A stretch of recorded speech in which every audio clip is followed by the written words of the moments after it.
Well, my name's Peter Hennessey and this is my work, My Hubble. This work for me is the answer to two questions really. The first of which is, how big is it? Like, how big is it really? And the second is, could you make it yourself? I'm happy to say that I do now know the answer to both those questions.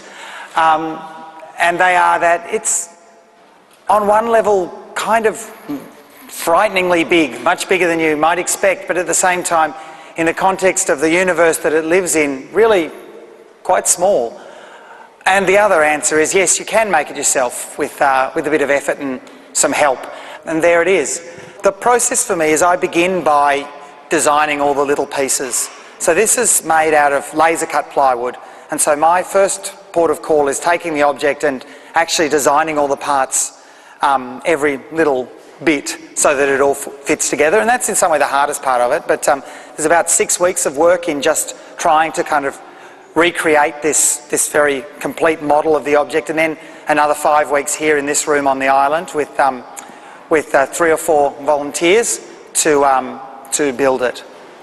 But the real question is why I would choose to try to make something like this, to make a full-sized, fairly exacting reenactment of the Hubble Space Telescope in plywood, which is obviously what this is.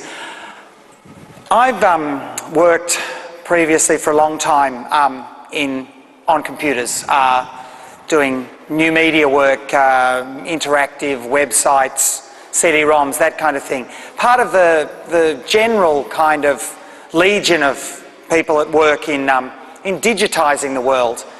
And in the time that I was doing that, I found myself growing increasingly dissatisfied with my role in that, and sort of increasingly aware of the difference between something that you experience as a picture and something that you experience as a real object. The difference between seeing a photo of something and standing next to it. But also increasingly aware of the fact that more and more of our life and the information and the stuff that constitutes our experience comes to us via a mediated form, via pictures of one kind or another. And so I was sort of quite interested to move away from the computer screen and out into the real world. And so I embarked on a series of projects which are all subtitled My Hubble being the latest of them, where I'm essentially looking to, I guess, undigitize something, to take something which for pretty much all of us will only ever be experienced as a picture. And in fact, a picture floating out in a fairly abstract kind of contextless space, and trying to see if I could somehow reconstitute that object in a physical form, and I guess explore the experience of the mass of the object, the form of the object, the shape of the object, the difference in fact between the object as a picture and the object as a thing, and to try and allow that, I guess, to resonate. But beyond that, I'm very interested in the object itself. I'm not just interested in choosing something at random to kind of reenact. The Hubble Space Telescope is really quite an interesting object for an artist, because what it is essentially is it's a device that makes pictures. It's a thing that floats out there and constructs these extraordinary images of sort of deep, dark, long ago places in the universe. And as an artist, that to me seems like quite an interesting project for an artist to do. So I'm quite struck by the relationship between a kind of purity that you find in that really very precise and abstract sort of astronomy and astrophysics and things like that, a sort of idealism that you find in that kind of science, and the way that it connects to what artists do. We often kind of imagine that we're very different, that they're two very different worlds, but I actually think they're worlds that are actually extraordinarily similar. Also because these kind of scientists, the kind of scientists that are working on something like Hubble, are equally constrained by the realities of the world that we live in today, which doesn't necessarily place kind of pure, abstract research at the heart of its endeavours, a world which is, you know, very much more interested in perhaps creating strangely abstract financial products with which it can kind of trade backwards and forwards rather than sort of delving necessarily into the origins of the universe. And so the scientists who created Hubble laboured long and hard to produce something that makes something that is, you know, both beautiful and kind of poetic, and sort of without, almost without needing a reason to do it. And so part of me is interested in exploring that. But what I did for this particular work, I guess, was to try and turn it around. I was interested in not just reenacting the telescope as an object, but also trying to find some way to sort of reenact what the object does, what the telescope does. And what it does is it sort of brings a certain part of the universe into focus.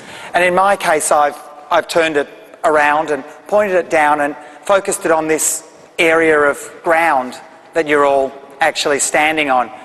And so the telescope itself functions as a kind of an invitation to the people who come here to create something to view through it. The nice thing about this telescope, for me anyway, is that it actually makes things look further away. When you go and stand up there and you look through it, it's kind of hard to make out what it is that's on the ground here, whereas you can actually stand on the ground and see it in great detail. And I'm sure that must be what it feels like in Alpha Centauri. It must seem much more kind of sort of grainier and closer up than it does for us, and we see this sort of strange abstracted image of it. And so my invitation, I guess, to the people who visit the work is that they then can participate in creating a sort of universe for themselves on the ground in front of them. The other thing I'm quite interested in is the fact that we have all sorts of repositories of digital knowledge gives us this impression that we know a lot of stuff. Because we can just quickly pick up our telephone or our computer and Google something and get, you know, 137,000 results and 150 million images of it, gives us this impression that somehow we have this really amazing ability to know about things very, very quickly and easily.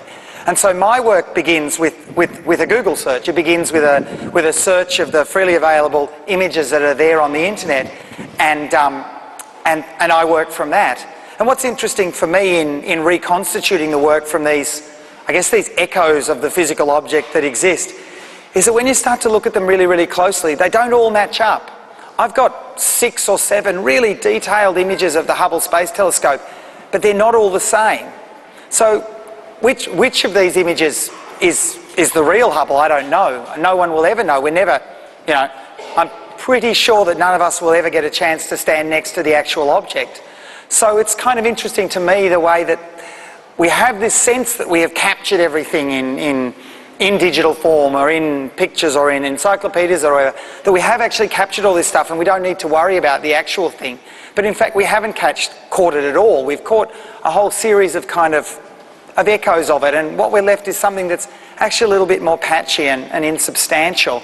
And so you know, my work, it's pretty convincing, I think, and it's as kind of as accurate as I can make it. But again, it sort of loses something. It loses something in the reproduction, and so it sort of enacts that process of what is lost as we increasingly transform objects into pictures.